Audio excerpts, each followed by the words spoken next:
Terramar. Conversaciones sobre ecología, biodiversidad y ambiente. Terramar.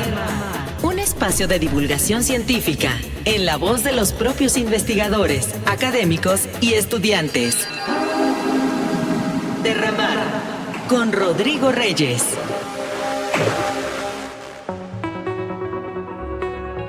Bienvenidos a una nueva edición de Terramar. Les habla Rodrigo Reyes. El día de hoy platicaremos sobre migración climática.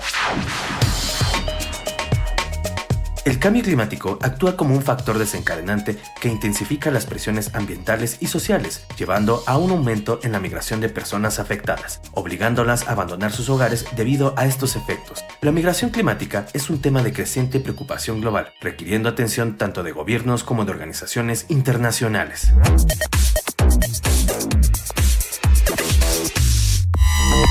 Y para abordar este tema tenemos convitado al doctor Guillermo Castillo Ramírez. Bienvenido, doctor. Un gusto, Rodrigo. Saludos a tu auditorio. Guillermo Castillo Ramírez es doctor y maestro en antropología por la UNAM. Actualmente es investigador en el Departamento de Geografía Social del Instituto de Geografía de la UNAM. Sus líneas de investigación son geografía de la migración con énfasis en grupos indígenas y asentamientos campesinos. Además pertenece al Sistema Nacional de Investigadores Nivel 2. Pues doctor Guillermo, muchas gracias por participar en una nueva edición de Terramar. Para iniciar quisiera preguntarle, ¿cuáles son las principales causas de la migración climática? Muy bien, Rodrigo, es una pregunta muy pertinente. Quizás iniciaría diciendo brevemente que la migración motivada por causas climáticas es un fenómeno muy masivo y de escala macro, ¿no? Que afecta a millones de personas, a decenas de millones de personas a nivel global, pero que se expresa en términos específicos en varias regiones del mundo, ¿no? En este caso, dentro de Latinoamérica, México es uno de ellos, ¿no? Y en este sentido, una definición muy operativa de este proceso que ha dado la Organización Internacional de las Migraciones remite justamente a las personas que debido a cambios repentinos o progresivos en su relación con el medio biofísico, es decir, el impacto del cambio climático en sus vidas, se ven forzados a dejar sus lugares de residencia, ¿no? Sus hogares, ya sea que tengan que emigrar pasando una frontera internacional o que sean desplazados internos. Dentro de las causas aquí generalmente se asocia en una idea muy genérica, que de hecho es más complejo, con una serie de eventos repentinos, ¿no? Por ejemplo, ¿qué pasa cuando hay lluvias torrenciales o huracanes? O el impacto de las sequías y las inundaciones. Sin duda, esto remite a la afectación que esto genera en poblaciones específicas y determinadas, ¿no? Por ejemplo, cómo las sequías hacen que diversas poblaciones de contextos rurales tengan que dejar los lugares donde producen sus bienes, ¿no? Para buscar la sobrevivencia en otros sitios. Pero también es fundamental entender que hay otra serie de eventos de carácter mucho más procesual y acumulativo que juegan un papel fundamental. Por ejemplo, está todo lo que tiene que ver con lo que impacta la forma en que algunas comunidades de pescadores y agricultores hacen para reproducir sus medios de vida, ¿no? Pongo estos casos porque son casos que no necesariamente son tan visibles, pero que están muy presentes, ¿no? Un ejemplo quizás muy sugerente es el que tiene que ver con muchos campesinos del sur de México que, por ejemplo, por el atraso del ciclo de lluvias o el incremento de las plagas debido a las altas temperaturas, han tenido que dejar sus actividades agrícolas, ¿no? Y tenido que migrar. Son ejemplos mucho menos visibles, pero que están palpables y que además pueden tener implicaciones sociodemográficas mucho más importantes. Por otro lado, quizás habría que decir que una cosa que es muy importante entender con el cambio climático es que hay que disociarlo de la idea de que se trata de algo natural e inevitable. No, en general el cambio climático, como lo han mostrado diversas investigaciones desde el IPCC, como otros grupos de investigación en Europa, Estados Unidos y México, tiene que ver con la intervención de la acción humana, ¿no? Se trata de justamente pensar cómo la forma en la que intervenimos la naturaleza en la producción de bienes, por ejemplo, ropa, alimentos, carne, petróleo, genera una serie de alteraciones en el cambio climático, sea en el incremento de las temperaturas u otro tipo de efectos. Y cerraría diciendo en este sentido que en este sentido no todos somos igualmente responsables de estos procesos. Por ejemplo, el papel de empresas o corporaciones internacionales es mucho más drástico que el de un ciudadano común. la huella de carbono que dejamos tú y yo no tiene ninguna comparación, por ejemplo, con lo que producen o generan petroleras como Exxon o marcas de ropa como Pull&Bear o Zara o productores de carne como Cargill, ¿no? Habría que pensar que en esta idea de cómo abordar estos procesos, los impactos y las responsabilidades son claramente diferenciadas. A propósito, doctor, coméntenos, ¿desde hace cuánto se tienen registros, pues vaya, del fenómeno de migraciones climáticas y cómo ha sido particularmente estos últimos años, doctor? Sí, Rodrigo. Mira, aquí hay un fenómeno muy interesante. Las migraciones por motivos climáticos no son algo nuevo para nada y hay registros de estos desde el siglo pasado, como resulta evidente. Pero sí hay un proceso de incremento tanto de los procesos de las migraciones climáticas, ¿no? Digamos, hay fenómenos muy claros que han sido últimamente visibles: incendios, sequías, inundaciones, los huracanes, por supuesto. Todo el mundo recordará el caso de Otis, o el caso de Otis hace un par de años, o el caso de los huracanes Eta y Iota en Centroamérica. Pero lo que sí se ha incrementado, y esto es importante, es también la visibilidad y la manera en que cómo concebimos estos procesos como una serie de problemas que tienen una causa fuertemente determinada por la acción humana, ¿no? Y también en este sentido ha habido un incremento, que esto es importante en términos de los diagnósticos y la serie de datos que generamos para poder darle seguimiento a estos fenómenos.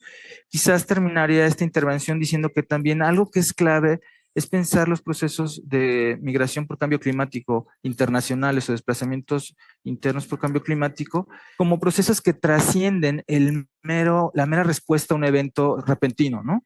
Es decir, y que tienen que ver no solo con el análisis de las condiciones previas que propiciaron esto. Por ejemplo, si había comunidades en condiciones muy vulnerables y después de un evento fuerte, por ejemplo, un huracán, tienen que migrar, sino también cuáles son todas las repercusiones en estas poblaciones a corto, mediano y largo plazo, ¿no? Es decir, qué van a hacer, a dónde se van a ir a vivir y cómo se les puede garantizar un entorno y un contexto donde se satisfagan todos los derechos a los que deberían tener acceso. Les recuerdo que estamos conversando con el doctor en antropología Guillermo Castillo Ramírez sobre migración climática. También les recuerdo que si quieren escuchar algunos de nuestros programas pasados, pueden hacerlo en imer.mx/programas. A propósito, doctor, nos comentaba anteriormente sobre algunos casos precisamente en México del Sur, o inclusive platicamos, vaya, precisamente de los pescadores, o lo que comentaba también sobre ciertos, pues, otros fenómenos que se ha habido en México, pero ¿realmente existe una migración climática en México, doctor? Sí, mira, aquí yo pondría dos, o sea, no trato de abarcar todos los procesos, pero voy a poner como dos casos. Uno que tiene que ver con eventos repentinos, que estos son, reitero, los más visibles, y otro que tiene que ver con procesos acumulativos de mucha menos visibilidad. En el caso del primero tenemos, por ejemplo, los desplazados de Guerrero, con el caso del huracán Otis. Quizás la zona más visible fue la del puerto, en Acapulco, pero también hubo una serie de poblaciones muy afectadas en términos de contextos rurales próximos a esa zona de la costa. Y aquí observamos que los efectos fueron drásticos y que afectaron a miles de personas. Pero también están los otros tipos de migración por cambio climático que son menos visibles, pero igualmente drásticos, ¿no? Te menciono dos casos que también son importantes y alguno de ellos ha tenido más visibilidad. Por ejemplo, está el caso de las comunidades pescadoras del bosque en Tabasco, donde observamos un proceso acumulativo en términos del incremento de los niveles del mar y cómo el mar va comiendo espacio habitable en las costas, ¿no? Este fue un caso drástico que también fue visibilizado en los medios, pero que ha tenido una serie de repercusiones en términos de estas poblaciones. El otro, que es un caso menos documentado, pero que es igualmente importante y quizás tiene un impacto sociodemográfico mucho mayor, es el caso de, por ejemplo, los campesinos del sur de México. Estoy pensando en los municipios fronterizos de Chiapas, donde encontramos que una alteración en el ciclo de lluvias ha llevado a un incremento sustantivo en las migraciones, ¿no? Tanto porque las cosechas han dejado, por ejemplo, las cosechas de maíz y frijol han dejado de generar el nivel de producción que generaban para el autoconsumo, como por ejemplo el caso de plagas como la roya en la producción de café. Entonces observamos aquí también escenarios donde los impactos climáticos en términos de procesos acumulativos, ¿no?, se vinculan y se articulan también con situaciones de precariedad sociomaterial, ¿no?, en términos de el tipo de actividad que realizas y cuáles son los insumos necesarios para que puedas hacerla. ¿Qué otros sectores, digamos, los económicos se han visto afectados, pues digo, tanto por el cambio climático como por la migración, doctor? Sí, mira, aquí el panorama es bastante amplio. Yo puse 2 ejemplos, uno muy visible, otro no tanto. Por ejemplo, en la zona norte del país, pero también en algunos lugares del centro occidente, las sequías han tenido un papel importante en términos de las alteraciones de los ciclos productivos y eventualmente de los procesos de movilidad. Y en este sentido mencionas algo que es importante, es entender que se trata de procesos diferenciados territorialmente, es decir, no es lo mismo enfrentarse al incremento del nivel del mar y ver qué políticas se generan en términos de análisis, diagnóstico y contener y enfrentar estas situaciones que, por ejemplo, el caso de la ausencia o la escasez del recurso hídrico en el norte del país, o, por ejemplo, lo que mencionaba de los campesinos en el sur de México. Pero en este sentido, reitero, creo que sí haría falta extender no solo la idea de un análisis mucho más acucioso y preciso, sino también de cuáles son los otros procesos socioeconómicos que se vinculan. Muy bien, doctor. Pues bueno, pues lo que comenta pues es un dato que hay que revisar para que se esté analizando respectivamente.